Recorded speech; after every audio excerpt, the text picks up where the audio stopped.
After being together for 2.5 years, aspiring artist Ben is going through a breakup with his first real girlfriend Susie.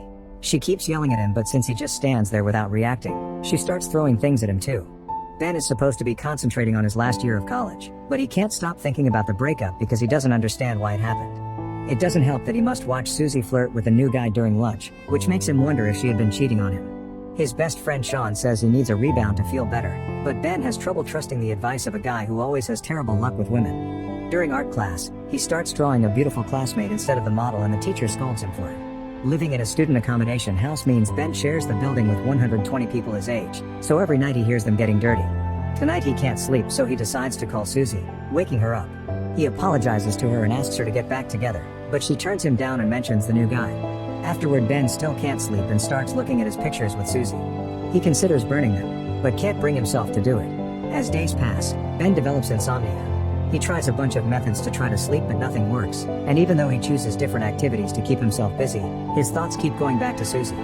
One evening he's getting snacks at the grocery store and notices that they're looking for employees for the night shift. He fills in an application and ends up zoning out during the interview, but he gets the job anyway. Now Ben can start using his insomnia to make some money.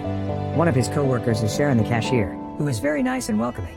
One night she arrives late and their boss Jenkins scolds her, but Ben can't help noticing him getting a little handsy. The job ends up being pretty boring, so Ben keeps zoning out and staring at the clients, so Jenkins has to constantly scold him too. Sharon keeps her watch covered with tape and avoids looking at the store clock because looking at the time makes it feel slower. Ben's other co-worker is Barry, who went viral on the internet once over a silly bicycle video. Since then he spends his nights at the store on a scooter. Barry and Matt are in charge of the meat section and spend their time making inappropriate jokes with the products. They also play pranks like putting naughty-looking shampoo bottles in women's baskets to see if they buy them to use as dirty toys. One night when Jenkins isn't around, Matt and Barry try to start a scooter race, only to crash against a lady's shopping cart. 2 weeks pass and Ben is stuck in the store's boring routine.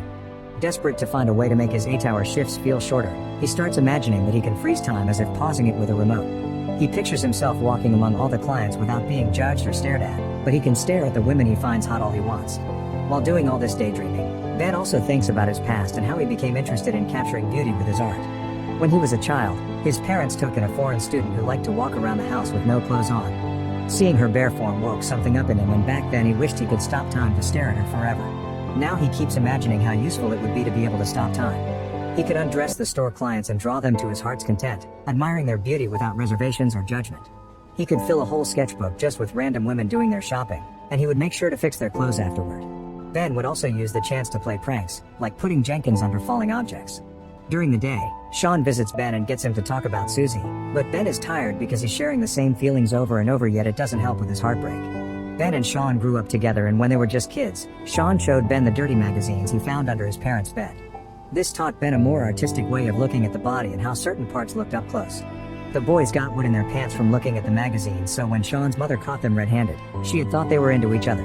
Sean is a big fan of one-night stands, which he calls having a Natalie. The name comes from a teenage neighbor he knew as a kid, who would take money from guys in exchange for showing them her privates. At the store, Ben is victim of Barry and Matt's dumb pranks. The new employee Brian claims he knows martial arts and cleans by using special poses.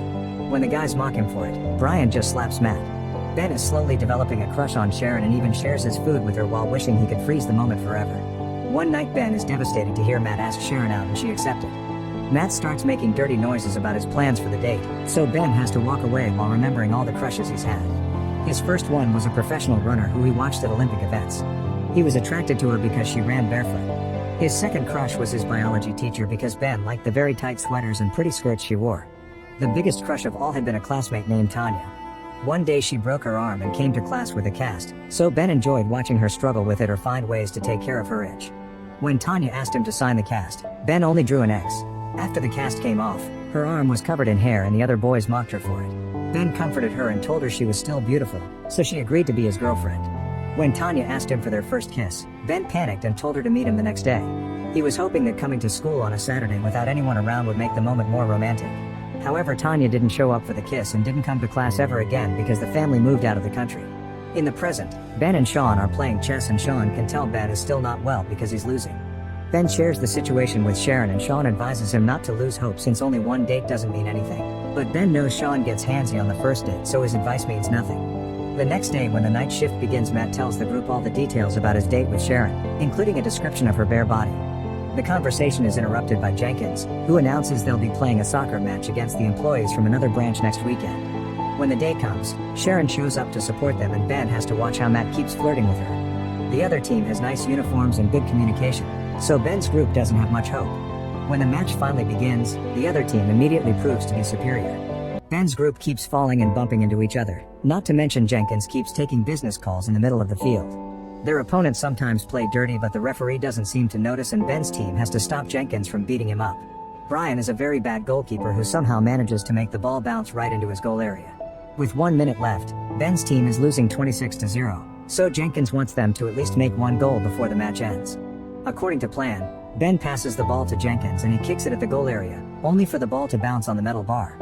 Matt immediately kicks it and accidentally hits Jenkins' face. Tired of all this clowning, Ben imagines what it would be like to freeze this moment and walk out of the match to avoid the shame. He would stare at Sharon for a second before going for a drink, but the moment would be interrupted by a weird noise. Suddenly a man would run out of the scene, and Ben realizes what a loser he is, that even in his fantasy he can't do things well. Back to the match, Jenkins' nose is heavily bleeding, so he needs a doctor.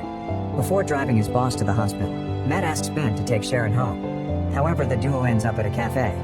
Ben asks Sharon about her relationship with Matt, but she says they only went to the movies as friends. She's horrified to hear the lies Matt has been saying and explains she's single because her last boyfriend moved to the USA. In return, Ben tells her about Susie. They chat for a while about their life choices, college, and their dreams for the future. Sharon thinks painters are romantic because they can see the beauty in everything. Later, when Ben takes Sharon home, they both feel rather awkward, so their attempt at kissing fails and it ends up being a kiss on the cheek. The following night, Jenkins comes to work with a cervical collar and bandages on his face. He claims he doesn't feel any pain and announces he'll be having a birthday party. Sharon asks Ben to be her date for the party and he agrees. In private, Jenkins tells the boys he wants a dirty dancer for his party and asks Ben to hire one. The next afternoon, Ben asks Sean for help and he agrees as long as he gets to attend the party too. The duo goes to a bar and has a beer while watching the dancer, who is a bit lame. While Sean negotiates with her, Ben can't help imagining Sharon as an exotic dancer too. No matter how many days or weeks pass, Ben still can't sleep even though he doesn't think about Susie much anymore. During his night shifts, he keeps imagining he has time-stopping powers, but now instead of looking at random women, he stares at Sharon and fantasizes about having all the time in the world to make hundreds of paintings of her. The night before the party, Sharon confirms they're going together and kisses Ben before leaving the store. This heals Ben's heartbreak and he can finally sleep again. The next day he gets a call from a gallery, saying they want to have his art. Ben gets excited, unaware this is another prank from Barry and Matt. Moments before the party, everyone starts getting ready and spends a ridiculous amount of time in front of the mirror. Ben picks Sharon up as promised, and Sean shows up with his current flame. To Ben's shock, Susie is at the party as well because Jenkins is her boyfriend's brother. They have an awkward but well-mannered greeting and Ben manages to ignore her without feeling bad. When the naughty dancer finally arrives, she offers a good show for Jenkins, but her bodyguard prevents him from touching her. Sean records the whole thing, and when the dancer turns toward the camera, he realizes this is his old neighbor Natalie, so he invites her to stay for a drink. Meanwhile, Jenkins tries to kiss Sharon and invites her to his room. Sharon keeps turning him down, yet Jenkins still gets handsy.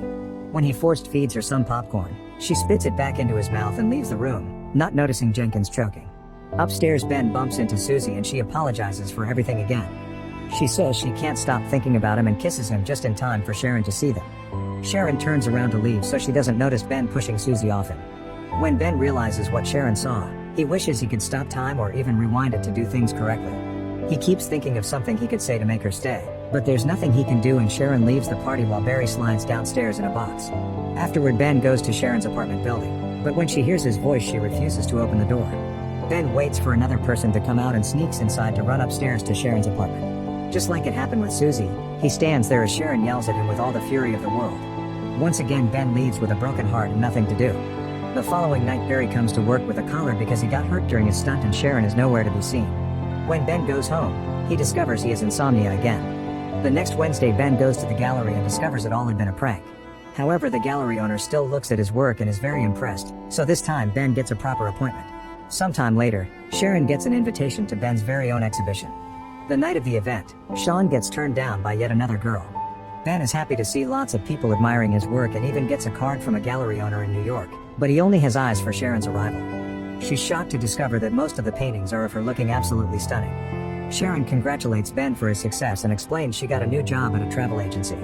Ben apologizes about the party incident and Sharon points out the paintings speak for themselves. At that moment Ben kisses Sharon and pretends to stop time, but he leaves Sharon unfrozen so they can go outside. The snow has stopped falling midway and now the couple can kiss with a beautiful sight surrounding them. Make sure to subscribe and turn on notifications so you can watch more videos like this. Thanks for watching.